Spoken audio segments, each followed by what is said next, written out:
Assalamualaikum warahmatullahi wabarakatuh. Innal hamdalillah nahmaduhu wa nasta'inuhu wa nastaghfiruh wa na'udzu billahi min shururi anfusina wa sayyiati a'malina. May yahdihillahu fala mudilla lahu wa may yudlil fala hadiya lahu. Wa ashhadu an la ilaha illallah wahdahu la syarika lah wa ashhadu anna Muhammadan abduhu wa rasuluh. Ya ayyuhalladzina amanu taqullaha haqqa tuqatih wa la tamutunna illa wa antum muslimun. Tsumma amma ba'd. Hadirin jamaah Jumat yang dimuliakan Allah Subhanahu wa taala. Allah memberikan kita banyak sekali nikmat dengan aneka rupa dan wajah. Dan dari sekian nikmat Allah Subhanahu wa taala, Allah berkehendak untuk mengambilnya sesuai dengan apa yang Dia kehendaki.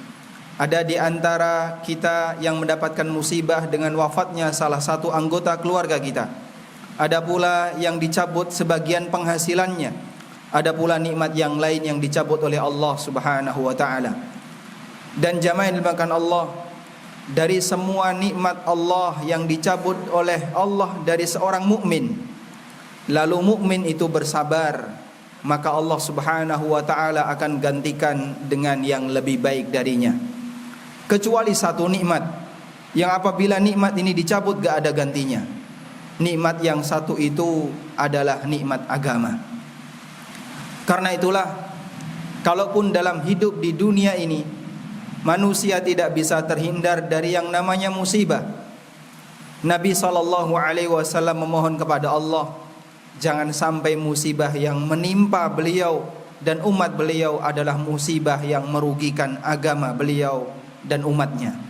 Sebagaimana disebutkan dalam doa beliau dalam hadis riwayat Tirmidzi, Rasulullah SAW berdoa, "Wala taj'al musibatana fi dinina." Janganlah engkau jadikan musibah yang menimpa kami adalah musibah yang merugikan agama kami. Karena ketika musibah ini merugikan agama kita, nikmat agama dicabut oleh Allah, tidak ada gantinya. Karena itulah jamaah yang dimuliakan Allah, Allah berpesan dalam Al-Quran agar nikmat Islam itu dijaga sampai mati. Sebagaimana dalam ayat yang sering dikutip oleh para khatib, Ya ayyuhalladzina amanu taqullaha haqqa tuqatih wa la tamutunna illa wa antum muslimun. Janganlah kalian mati kecuali dalam kondisi sebagai seorang muslim. Nabi SAW juga pernah berpesan, sebagaimana yang disebutkan dalam hadis riwayat Bukhari di Adabul Mufrad dari sahabat Abu Darda radhiyallahu anhu. Beliau pernah mengatakan, "Ausani Rasulullah sallallahu alaihi wasallam bi asyri kalimatin." Rasulullah sallallahu alaihi wasallam pernah berpesan kepadaku dengan 10 kalimat. Yang pertama, Nabi sallallahu alaihi wasallam berpesan, "La tusyrik billahi syai'an wa in qutilta wa in hurrikta." Janganlah engkau menyekutukan Allah dengan sesuatu apapun, meskipun kamu akan dimutilasi, meskipun kamu akan dibakar. Artinya nikmat ini, nikmat agama ini jaga baik-baik, jangan sampai hilang meskipun harus mengorbankan yang paling berharga bagi diri kita, yaitu nyawa.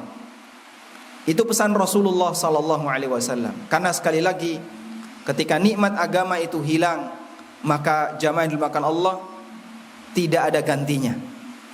Selanjutnya jamaah yang dimuliakan Allah, upaya yang bisa kita lakukan untuk menjaga nikmat agama ini, salah satu yang dipesankan oleh Allah dalam Al-Quran adalah jangan mencampur adukkan antara kebenaran dengan kebatilan, dan jangan ikut terlibat dalam kegiatan kebatilan yang dilakukan oleh orang-orang non-muslim. Rasulullah SAW bertetangga dengan beberapa non-muslim yang beragama Yahudi ada, munafikun banyak, demikian pula orang-orang Nasrani dan orang musyrikin yang berada di sekitar beliau. Dan tentu saja dalam interaksi itu akan ada potensi pelanggaran. Allah Subhanahu wa taala ingatkan kepada kaum muslimin agar jangan sampai melakukan pelanggaran itu. Salah satu di antara pelanggaran itu adalah ikut hadir dalam kegiatan perayaan maupun ibadah yang dilakukan oleh non-muslim di tempat ibadah mereka. Sebagaimana yang Allah firmankan di surat An-Nisa ayat 140, Allah mengatakan, "Wa qad nazzala 'alaikum fil kitabi an idza sami'tum ayatillah yukfaru biha wa yustahza'u biha fala taq'udu ma'ahum hatta yakhudu fi haditsin ghairi." Telah turun kepada kalian dalam Alkitab peringatan, an idza sami'tum ayatillahi yukfaru biha wa yustahza'u biha.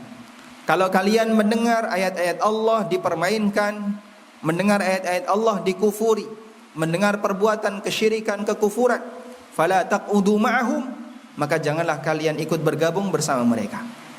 Sehingga sungguh sangat aneh kalau ada kaum muslimin dimanapun dia berada, di ormas manapun dia berada, kemudian ikut hadir di gereja, memuji aliran yang menyimpang seperti Bahaiyah dan yang lainnya, yang itu sebenarnya adalah program orang-orang liberal.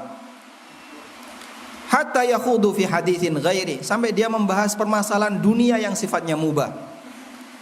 Kemudian Allah Ta'ala ingatkan, innakum idzam mithluhum innallaha jami'ul munafiqina wal kafirina fi jahannam jami'a.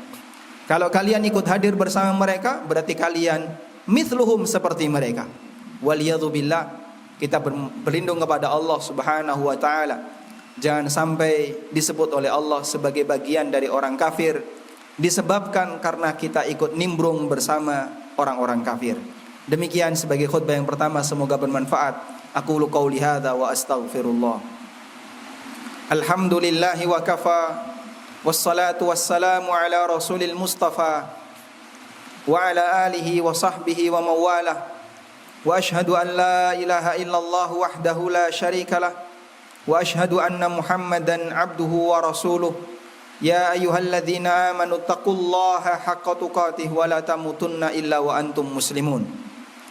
Hadirin jamaah Jumat yang dimuliakan Allah Ta'ala, Allah gambarkan dalam Al-Quran, surga itu sangat luas, luasnya seperti langit dan bumi. Sebagaimana yang Allah nyatakan di beberapa ayat, di antaranya, wasari'u ila maghfiratin min rabbikum wa jannatin 'arduhas samawati wal ard. Bersegeralah untuk mendapatkan ampunan dari Rabb kalian, dan bersegeralah untuk mendapatkan surga yang luasnya langit dan bumi. Jamaah yang dimakan Allah, kita ukur fisik kita. Badan kita ini kalau dibandingkan dengan langit dan bumi, ibarat setitik debu yang mungkin gak kelihatan. Misalnya kita naik ke atas gunung, lalu kita melihat ke arah bentangan yang sangat luas, betapa kecilnya kita.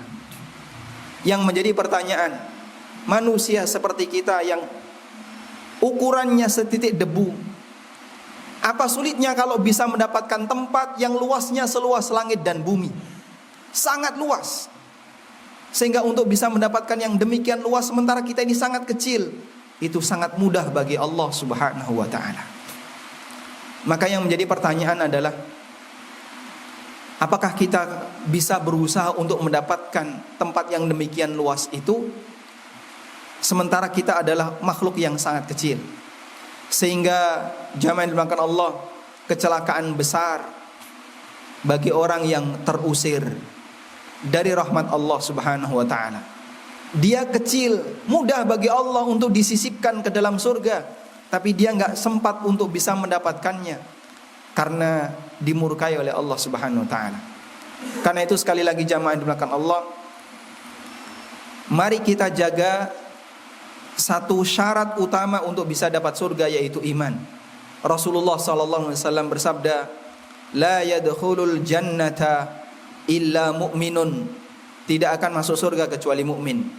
Kita memohon kepada Allah Subhanahu wa ta'ala, semoga Allah mempertahankan hidayah iman ini jangan sampai hilang.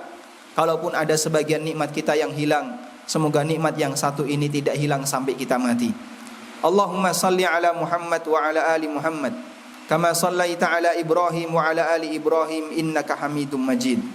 Allahumma ighfir lil mu'minina wal mu'minat wal muslimina wal muslimat al ahya'i minhum wal amwat innaka sami'un qaribun mujibu da'awat ya qadiyal hajat.